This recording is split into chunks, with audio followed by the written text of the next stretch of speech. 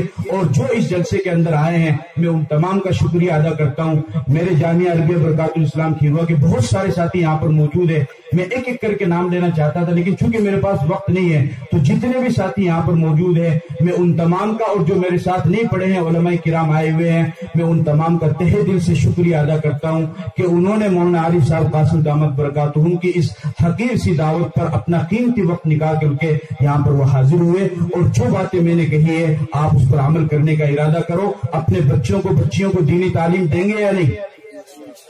دیں گے نا انشاءاللہ. اس پر میں نے ہاتھ نہیں اٹھوایا ہے, اب اگلی بات پہ اٹھواؤں گا. اپنے مسجدوں کے امام کا خیال رکھیں گے یا نہیں؟ اب ہاتھ اٹھاؤ, سیدھا ہاتھ اٹھائے, سیدھا. خیال کا مطلب یہ ہے کہ کال ہی کچھ ہو جانا چاہیے, ٹھیک ہے نا. مولوی عارف کو میرے جانے کے بعد میں یہ مت کہنا کہ رکھی نا بلا لے, اب خالی مانگنا کی بات کر رہے ہیں, یہ مت کہنا میں دوبارہ آؤں گا پھر اگر زندگی سلامت رہی تو. اللہ تعالیٰ ہم سب کو کہنے سننے سے عمل کی توفیق عطا فرمائے. وآخر دعوانا جزاک اللہ.